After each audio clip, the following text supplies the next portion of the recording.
Hello बच्चवाड़ी, कैसे हैं आप सब और क्या हाल चाल है आपके। तो एक और क्विक रिवीजन में आपका स्वागत है। यहाँ पर हम करने वाले चैप्टर 9 को रिवाइज बिना कोई देरी किए। मैंने हाईलाइट भी किया हुआ है कंटेंट। दो स्टैंडर्ड्स आपको पढ़ने हैं, 4400 4410। नोट्स आप मेरे टेलीग्राम चैनल से डाउनलोड कर सकते हैं, लिंक दिया गया डिस्क्रिप्शन सेक्शन में। आइए बिना कोई देरी के स्टार्ट करते हैं। देखो सर, सबसे पहली बात, हर एश्योरेंस एंगेजमेंट ऑडिट नहीं होती। कई बार आप आरएस भी प्रोवाइड करते हो अपने क्लाइंट को। अब आरएस क्या होता है? फॉर एग्जाम्पल, आपने मैनेजमेंट को फाइनेंशियल बनाने में हेल्प की, अकाउंट रिसीवेबल, अकाउंट पेएबल, उनके सप्लायर के स्टेटमेंट्स आप चेक कर रहे हो। फॉर एग्जाम्पल, इन्वेस्टर ने क्लाइंट को बोला कि सर सप्लायर के जो स्टेटमेंट्स हैं, हिसाब किताब आपने ढंग से नहीं बनाया, एक बार चेक कराइए जरा कि सप्लायर की सारी इन्फॉर्मेशन सही बनी है कि नहीं। तो आपको एंगेज किया गया कि भाई आप सप्लायर की इन्फॉर्मेशन में मैनेजमेंट को हेल्प करें, चेक करें कि फाइंडिंग्स क्या है, फैक्चुअल फाइंडिंग्स क्या, कहीं एरर तो नहीं, गलतियां तो नहीं है। तो अगर आपको एंगेज किया गया है, तो सर आप ध्यान रखना, आप ऑडिट करने नहीं जा रहे हो, आप सिर्फ फैक्ट चेक कर रहे हो। फैक्ट चेक करने के बाद अपनी रिपोर्ट दोगे। यहाँ पे एश्योरेंस नहीं होता, there is no assurance. Audit में एश्योरेंस होता है रीजनेबली, यहाँ पे एश्योरेंस ही नहीं था, देयर इज नो एश्योरेंस। सही मायने में ना कोई ओपिनियन है, कोई एश्योरेंस है। ठीक है ना। यहाँ पे आप जो रिपोर्ट देंगे वहाँ फैक्चुअल फाइंडिंग्स होंगे, एश्योरेंस नहीं होगा। अब कहता है सर कई बार इंडिविजुअल आइटम चेक करने के लिए आपको आपको अपॉइंट किया जाएगा। इंडिविजुअल एज एन जैसे मैंने आपसे कहा कि अकाउंट रिसीवेबल, अकाउंट पेएबल, ये सब। और कई बार आपसे बोलेंगे सेगमेंट इन्फॉर्मेशन। कई बार ये भी कह सकते हैं कि पूरा फाइनेंशियल भी आप कहीं ना कहीं हमारे लिए बता दो कि सही तरीके से बना है कि नहीं। ऑडिट नहीं करनी है आपको यहाँ पे, ठीक है ना। और उसके बाद आप रिपोर्ट इशू करेंगे ऑन फैक्चुअल फाइंडिंग्स। देखो, एश्योरेंस एंगेजमेंट चार तरह के होते हैं। उसके आप चार स्टैंडर्ड्स पढ़ते हुए हैं, चाहे चैप्टर 9 हो, 10 हो, 11 हो, और ऐसे तो आप वैसे भी पढ़ रहे हैं। हर एश्योरेंस एंगेजमेंट में एश्योरेंस हो जरूरी नहीं है सर। और सही मायने में मैं आपको बताऊं, सारे एंगेजमेंट्स एश्योरेंस एंगेजमेंट जरूरी नहीं है। अब यहाँ एश्योरेंस ही नहीं है, देयर इज नो एश्योरेंस। अब यहाँ एश्योरेंस नहीं, तो सर ये नॉन एश्योरेंस एंगेजमेंट होंगे। ध्यान रखना, चाहे ये 4400 हो चाहे 4410 हो। कह रहा not all engagement perform by practitioner assurance engagement. और ध्यान रखना, जो आपका ये आरएस परफॉर्म करेगा जरूरी नहीं आपका ऑडिटर हो, ठीक है ना। इसीलिए हम यहाँ एक वर्ड यूज करते हैं, प्रैक्टिशनर। आइए बिना कोई देरी किए, तो सर प्रैक्टिशनर की मतलब यहाँ पर 4400 में करना क्या है। देखो जी, 4400 लगता है एग्रीड अपॉन प्रोसीजर्स पे। ये एग्रीड अपॉन प्रोसीजर्स क्या होते हैं? अब मान लो आपका इन्वेस्टर है, उसने कहा सप्लायर का स्टेटमेंट चेक कराइए, फिगर चेक कराइए, एजेंट चेक कराइए। अब सप्लायर है, क्लाइंट है, इन्वेस्टर है, और आप प्रैक्टिशनर हो। तो टर्म्स डिसाइड किसके बीच में होंगी? टर्म्स डिसाइड होंगी इन्वेस्टर के बीच में, क्लाइंट के बीच में, और आपके बीच में। और जो रिपोर्ट बनाएगा प्रैक्टिशनर, वो क्लाइंट के लिए बनाएगा, और हो सकता है इन्वेस्टर के लिए बना रहा हो, क्योंकि इन्वेस्टर चेक करवा रहा है भाई आपसे। तो वो जो रिपोर्ट बनेगी, वो रिपोर्ट पब्लिक यूज के लिए नहीं है, वो रिस्ट्रिक्टेड यूज के लिए। तो वो रिपोर्ट जाएगी फॉर किसके लिए? फॉर इन्वेस्टर, रिस्ट्रिक्टेड यूज है उसका। तो कहता है सर ऑब्जेक्टिव क्या है? एग्री, पहले ऑब्जेक्टिव है टू कैरी आउट प्रोसीजर्स, ठीक है ना, ऑन विच जो ऑडिटर, एंटिटी और थर्ड पार्टी ने एग्री किया है। तो भैया प्रोसीजर परफॉर्म करना है और रिपोर्ट करनी है फैक्चुअल फाइंडिंग्स पे, ठीक है ना। कहता है यहाँ पर आप रिपोर्ट दोगे फैक्चुअल फाइंडिंग्स पे, इसीलिए आपका काम एश्योरेंस देने का नहीं, देयर इज नो एश्योरेंस, ठीक है ना। हम कहते हैं सर हमने अपनी फाइंडिंग्स बता दी, यूजर अपने कंक्लूजन खुद ड्रॉ करेगा। यूजर अपने कंक्लूजन खुद ड्रॉ करेगा, हम कोई कंक्लूजन या ओपिनियन नहीं दे रहे हैं। और ये रिपोर्ट रिस्ट्रिक्टेड होगी to the parties who have agreed. मैंने आपसे कहा ये रिपोर्ट पब्लिक यूज के लिए नहीं है। ये रिपोर्ट है भैया, ये जाएगी इन्वेस्टर के पास, इसके लिए आप परफॉर्म कर रहे हैं काम, ठीक है ना। यहाँ पे कोई एश्योरेंस तो है नहीं, इसीलिए इसे कहते हैं नॉन एश्योरेंस एंगेजमेंट, ठीक है ना। तो कहता है यहाँ पर प्रोफेशनल रिस्पॉन्सिबिलिटी क्या है? दो रिस्पॉन्सिबिलिटी। पहली बात, एग्रीड अपॉन प्रोसीजर्स को लेकर प्रोसीजर परफॉर्म करना। दूसरी बात, report banana form and content को लेकर। दो बातें हैं, ठीक है ना। चलिए अगला। कहता है सर जनरल प्रिंसिपल्स जो ऑडिट पे लगते हैं वो यहाँ पे लगेंगे, बिल्कुल लग रहे हैं। आप देखो, integrity, objectivity, professional competence, confidentiality, professional technical standard, मतलब जो आपका एसआरएस वगैरह वो आपको मानना पड़ेगा। बस ध्यान रखना, ये एश्योरेंस एंगेजमेंट नहीं है, इसलिए एक यहाँ पे नहीं लगती इंडिपेंडेंस। एमसीक्यू में आ सकता है, इंडिपेंडेंस रिक्वायरमेंट नहीं है फॉर एग्रीड अपॉन प्रोसीजर्स, जब तक कि टर्म्स ना बोले। अगर टर्म्स ऑफ एंगेजमेंट नहीं लिखा तो फिर आपको इंडिपेंडेंस मानने की जरूरत नहीं है। और ध्यान रखना, अगर इंडिपेंडेंट नहीं हो आप, तो स्टेटमेंट जरूर दे देना भाई कि मैं इंडिपेंडेंट नहीं हूँ, ठीक है ना, मैं इंडिपेंडेंट नहीं हूँ। देखो फर्क क्या है ऑडिट में और इसमें एग्रीड अपॉन प्रोसीजर्स में। ऑडिट में आप ओपिनियन दोगे, यहाँ रिपोर्ट दोगे फैक्चुअल फाइंडिंग पे। ऑडिट में एश्योरेंस मिलेगा सर रीजनेबल, यहाँ कोई एश्योरेंस ही नहीं है, बल्कि हम यूजर को बोलते हैं तुम अपने कंक्लूजन खुद ड्रॉ करो, ठीक है ना। अब फॉर एग्जांपल अकाउंट पेबल की बात करिए, एग्जांपल भी दिया मैट के अंदर। अकाउंट पेबल सबसे पहले का एक काम करो सर, मेजर सप्लायर के नाम मांग लो और कितना अमाउंट बचा है वो मांग लो, आउटस्टैंडिंग, ठीक है ना। कह रहा है कंपेयर करो उसे ट्रायल बैलेंस के साथ, और हो सके तो सप्लायर से भी कंफर्मेशन ले लो, उनके स्टेटमेंट ले लो, और वो कंफर्मेशन स्टेटमेंट टैली करो with the amount in the trial balance. तो कह रहा है सर अमाउंट नाम कंपेयर करिए, कंफर्मेशन लीजिए, और जो कंफर्मेशन मिले सप्लाई की तरफ से उसे चेक करो कि ट्रायल बैलेंस जो अमाउंट दिया वो सही है या नहीं। अब आते हैं sir factors affecting acceptance and continuance of client relationship, वही SQC 1 में भी आप ये पॉइंट पढ़ते थे। ये काफी इंपॉर्टेंट है सर, ध्यान रखना। जब भी आप एक्सेप्टेंस कॉन्टिन्यूएंस रखेंगे तो ये बातें आपको ध्यान रखनी है। पहली बात नेचर ऑफ एंगेजमेंट, ठीक है ना। सबसे पहली बात नेचर ऑफ एंगेजमेंट, ये फैक्ट कि जो प्रोसीजर आप परफॉर्म कर रहे हैं वो ऑडिट नहीं है, ना ही वो रिव्यू है, इसीलिए कोई भी एश्योरेंस नहीं दिया जाएगा। ठीक। दूसरी बात पर्पस किस लिए कर रहे हैं सर, वो तो क्लाइंट और वो थर्ड पार्टी चाहे चाहे इन्वेस्टर हो चाहे कोई भी हो। आइडेंटिफिकेशन ऑफ फाइनेंशियल इन्फॉर्मेशन, तो कौन से फाइनेंशियल इन्फॉर्मेशन है भाई, मतलब financial information can be the part और the complete set of financial statement, कुछ भी हो सकता है, चाहे अकाउंट पेबल हो चाहे अकाउंट रिसीवेबल्स हो। एंटी कौन सा डिजाइन करोगे आप, नेचर टाइमिंग एक्सचेंज। और लिमिटेशन और डिस्ट्रीब्यूशन, मैंने आपसे पहले भी कहा सर ये हर जगह नहीं जाएगी, बार बार ध्यान रखना, वही पॉइंट आ रहा है, ठीक है ना। Nature of engagement, purpose, identification, anti और लिमिट ऑन डिस्ट्रीब्यूशन। अब देखो आपके बीच में टर्म डिसाइड हो गई सर। अब टर्म डिसाइड करके और प्रैक्टिशनर क्या करेगा, प्रैक्टिशनर देगा letter of engagement. Letter of engagement क्यों देते हैं भाई, लेटर ऑफ एंगेजमेंट देते हैं ताकि कंफ्यूजन ना हो कल को, अवॉइड मिसअंडरस्टैंडिंग, और सारे टर्म्स पहले से क्लियर रहे। तो सर क्या आएगा लेटर ऑफ एंगेजमेंट के अंदर, लेटर ऑफ एंगेजमेंट दो बातें आएंगी। पहली बात कौन से प्रोसीजर परफॉर्म करने वाले हो आप। दूसरी बात स्टेटमेंट भैया कि ये जो रिपोर्ट है ये डिस्ट्रीब्यूशन जो है रिस्ट्रिक्टेड होगा। ये पॉइंट हर जगह आ रहा है आप देखिए। तो भैया पहली बात कौन से प्रोसीजर परफॉर्म करने वाले हो, और जो डिस्ट्रीब्यूशन है वो हर जगह नहीं जाएगा, वो लिमिटेड रहेगा। दूसरी बात आपको प्लानिंग करनी पड़ेगी ताकि ढंग से इफेक्टिवली आप एंगेजमेंट परफॉर्म कर पाए। और ध्यान रखना जो प्रोसीजर आप परफॉर्म करोगे, जो प्रोसीजर आप नॉर्मली ऑडिट के अंदर पढ़ते हैं ऐसे 500 में जो बचपन से पढ़ता है इंटरमीडिएट से, है ना, वही प्रोसीजर यहाँ भी परफॉर्म करने पड़ेंगे, चाहे इंक्वायरी हो, एनालिसिस हो, रिकम्प्यूटेशन हो, है ना, कंपैरिजन आपको परफॉर्म करना पड़ेगा, ऑब्जर्वेशन है, इंस्पेक्शन है, कंफर्मेशन है। तो वही पॉइंट 500 वाले पॉइंट्स आपको परफॉर्म करने हैं, ठीक है ना। अब रिपोर्टिंग में बड़ा कई बार बच्चे कहते हैं सर चैलेंज हो जाता है, तो मैंने एक सेपरेट वीडियो भी इसके लिए बना रहा हूँ, इसके बाद मैं वही वीडियो अपलोड करने वाला हूँ। रिपोर्टिंग में सर क्या ध्यान रखना है, रिपोर्टिंग में आपको ध्यान रखना है कि भाई सिंपल क्या क्या बातें हैं, मैं सिंपल सा निमोनिक बना कर देता हूँ इसमें। सबसे पहले कोई भी कंटेंट हो उसमें टाई डीपीएस आपको मिलेगा मिलेगा। टाई डीपीएस मतलब टी से टाइटल, ए से एड्रेसी, आई से आइडेंटिफिकेशन ऑफ इन्फॉर्मेशन, डीपीएस से डेट, प्लेस और signature. Tie tie DPS everything remain variable, ये कांस्टेंट रहेगा टाई डीपीएस। अच्छा दूसरी बात कौन से प्रोसीजर परफॉर्म करने हैं, और जो प्रोसीजर परफॉर्म करो इन अकॉर्डेंस विद एसआरएस। पर्पस क्या है सर, कौन से प्रोसीजर अगेन लिस्ट उसकी, स्टेटमेंट की भैया वो जो प्रोसीजर आप परफॉर्म कर रहे हो वो लिमिटेड है। ऑब्वियस सी बात है वो ऑडिट, वरना ऑडिट नहीं हो जाएगी सर। लिमिटेड प्रोसीजर परफॉर्म कर रहे हो आप, ठीक है ना। फैक्चुअल फाइंडिंग्स कौन सी मिली वो बता दो, कोई एश्योरेंस आप नहीं दे रहे हो वो बता दो, और जो आप रिपोर्ट दे रहे हो सबके पास नहीं जाएगी, रिस्ट्रिक्टेड टू यूजर्स है, ठीक है ना। मैंने लगभग लगभग सारे कंटेंट डाल दिए हैं प्रिसाइज करके। टाई और पापा प्लीज डीपीएस पार है, मेरा एडमिशन वहां मत कराओ।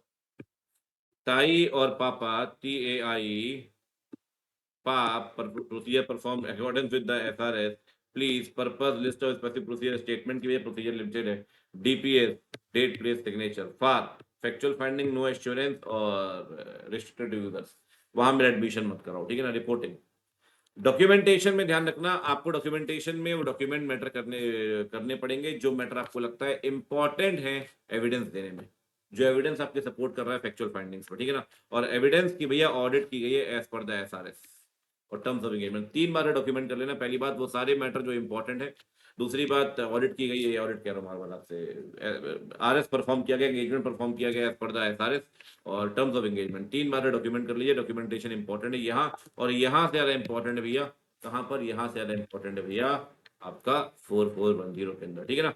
अब आते हैं 4410 में। 4410 क्या कहता है सर, 4410 कहता है अगर आप कंपाइलेशन में हेल्प करते हैं मैनेजमेंट की, कंपाइलेशन किसकी, HFI की।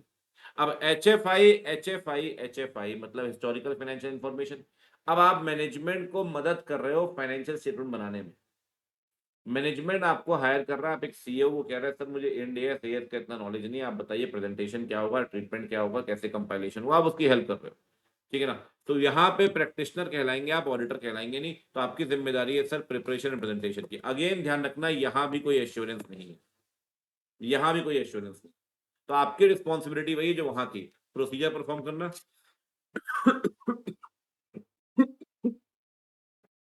रिपोर्ट करना इन अकॉर्डेंस विद द SRS, ठीक है ना। एक एक चीज देखिएगा, एथिकल रिक्वायरमेंट यहां भी माननी है, ठीक, थ्रेड्स वगैरह यहां भी होंगे, क्योंकि ये नॉन एश्योरेंस एंगेजमेंट है, तो इंडिपेंडेंस रिक्वायरमेंट यहां भी नहीं लगेगी। सेम पॉइंट हो गया, सेम सेम पॉइंट काफी सारे मिलेंगे आपको, ठीक है ना। इसके अलावा अगर आप देखो रिपोर्टिंग में अगर आप देखिए तो रिपोर्टिंग के अंदर भाई टाई डीपीएस, TAI DPS,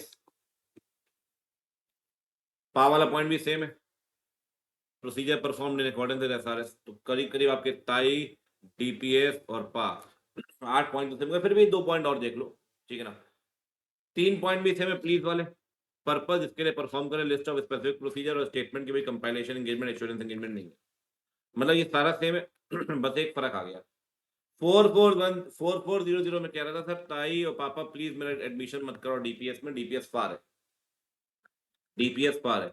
4410 में कह रहा है मेरा एडमिशन वहां करा दो अगर वहां परी पड़ेगी, लो भैया परी के पीछे पड़ा हुआ है, ताई और पापा प्लीज परी का एडमिशन करो डीपीएस में, मैं भी जाने लग जाऊंगा। वहां फार था, यहाँ परी है, बाकी सब कुछ सेम है। परी मतलब प्रैक्टिशनर की रिस्पॉन्सिबिलिटी, एश्योरेंस होगा नहीं, responsibilities of management, identification of FRS, responsibility. देखो सही बताऊं तो ये वाला पॉइंट आर वाला वहां भी था फार में, एनीवेज ए वाला पॉइंट वहां भी था, फार की जगह परी हो गया, मतलब सही मायने में वहां एफ था और यहाँ पी और आई हो गया, बाकी सब कुछ सेम है, ठीक है ना। मेरा एडमिशन कराओ मैं वहां पढ़ूंगा, अगर परी पढ़ेगी तब परी का भी एडमिशन करा दो, कोई दिक्कत नहीं, ठीक है भाई। अब रिपोर्टिंग के बाद चलते हैं प्रिंसिपल में। प्रिंसिपल की अगर बात करें देखो सिंपल सी बात है, एंगेजमेंट पार्टनर को रिस्पॉन्सिबिलिटी लेनी है कि ओवरऑल क्वालिटी आपने जो है वो मेंटेन करनी है, और जो फर्म की क्वालिटी कंट्रोल पॉलिसी होगी आप उसे फॉलो करोगे, वही HQC 1 वाला पॉइंट। इसमें ना डॉक्यूमेंटेशन बहुत इंपॉर्टेंट है, ध्यान रखना है, very very important for exam documentation. किन चीजों का डॉक्यूमेंटेशन करेंगे, सबसे पहले सिग्निफिकेंट मैटर जो अराइज हुए कंपाइलेशन एंगेजमेंट में और आपने उसे कैसे एड्रेस किया, किस तरीके से how the compiled information reconcile with the underlying records, जो बेसिकली प्राइमरी बुक्स होंगी ना लेजर्स वगैरह ये, वो उसके किस तरीके से रिकंसाइल करा, रीजन बीइंग आपकी प्राइमरी बुक्स के साथ मैच करने चाहिए आपके फाइनेंशियल, तो किस तरीके से आप रिकंसाइल कर रहे हो, दूसरी बात। और जो फाइनल वर्जन बना है कंपाइल्ड फाइनेंशियल इंफॉर्मेशन का, ठीक है ना, जिसके लिए मैनेजमेंट ने अपनी रिस्पॉन्सिबिलिटी एक्नॉलेज की है, क्योंकि एक बात ध्यान रखना, प्रैक्टिशनर आपकी मदद जरूर करेगा लेकिन जो अल्टीमेट रिस्पॉन्सिबिलिटी है फाइनेंशियल इंफॉर्मेशन तैयार करने की वो मैनेजमेंट की ही रहेगी। ये बात ऊपर भी लिखी है, ऊपर चलेंगे अपन कि भैया प्रैक्टिशनर को एक्नॉलेजमेंट लेना पड़ता है मैनेजमेंट टीचर, जैसे कि भाई उनकी रिस्पॉन्सिबिलिटी है फाइनल वर्जन की। तो ध्यान रखना डॉक्यूमेंटेशन में फाइनल वर्जन को डॉक्यूमेंटेशन करिए, साथ में कि मैनेजमेंट का एक्नॉलेजमेंट की भैया फाइनल रिस्पॉन्सिबिलिटी उनकी है, ठीक है ना। साथ में डॉक्यूमेंटेशन में एक चीज और इंक्लूड कर सकते हो आप, जो ट्रायल बैलेंस होगा, अकाउंटिंग रिकॉर्ड्स की समरी होगी सिग्निफिकेंट, ठीक है ना, वो कोई और इन्फॉर्मेशन जो आपको लगता है वो आप अपने पास रखिए, कोई दिक्कत नहीं है। तो कह रहा है 4 चीजें सिग्निफिकेंट मैटर है, how the financial information reconcile with the primary books, और copy of the final version, साथ में भैया मैनेजमेंट के एक्नॉलेजमेंट की, उसकी रिस्पॉन्सिबिलिटी है फाइनल वर्जन की, और आप ट्रायल वेरिएंस वगैरह जो है वो समरी ऑफ सिग्निफिकेंट रिकॉर्ड्स वो अपने पास रख सकते हैं, कोई दिक्कत नहीं है, ठीक है। चलिए एक बात ध्यान रखिए रिपोर्टिंग हो गया, प्रिंसिपल को डॉक्यूमेंटेशन को, वापस ऊपर चलते हैं। सर एक बात समझिए, ऑब्जेक्टिव क्या है 4410 का ऑब्जेक्टिव सिंपल है सर, कि आपको अप्लाई करना है financial and accounting and financial expertise, reason being आप सीए हो, आप प्रैक्टिशनर हो, तो आपका जो एक्सपीरियंस एक्सपर्टीज है अकाउंटिंग और फाइनेंस का उसे आपको यूज करना है in preparing and presenting the financial information in accordance with the FRF, ठीक है। दूसरी बात, स्कोप जो है सर वो स्कोप वेरी करता है सर्कमस्टांसेस के हिसाब से, ठीक है ना, तो ये डिफर करेगा एंटिटी से एंटिटी, सर्कमस्टांसेस टू सर्कमस्टांसेस। ध्यान रखना इन एवरी केस स्कोप में एक चीज फिक्स है कि आप हमेशा मैनेजमेंट की मदद करेंगे फाइनेंशियल को प्रिपेयर और प्रेजेंट करने में इन accordance with the financial reporting framework, तो वेरी तो करेगा but you will assist management in every case, ठीक है। दूसरी बात, मैनेजमेंट की रिस्पॉन्सिबिलिटी बनी रहेगी, मैंने पहले भी आपसे कहा management will still be rival, will still be responsible for preparation of the financial information, ठीक है ना। और ध्यान रखना उस रिस्पॉन्सिबिलिटी मैनेजमेंट को जजमेंट भी फॉर्म करने हैं, मैनेजमेंट अकाउंटिंग पॉलिसी भी बनाएगा और अकाउंटिंग एस्टीमेट भी फॉर्म करेगा। तो भले आप कितनी भी हेल्प क्यों ना कर दो बीइंग अ प्रैक्टिशनर, लेकिन जो अल्टीमेट रिस्पॉन्सिबिलिटी मैनेजमेंट की रहेगी, मैनेजमेंट को अकाउंटिंग पॉलिसी बनानी है, अकाउंटिंग एस्टीमेट और सारे काम वो है मैनेजमेंट को ही करने, responsibility will still be with the management.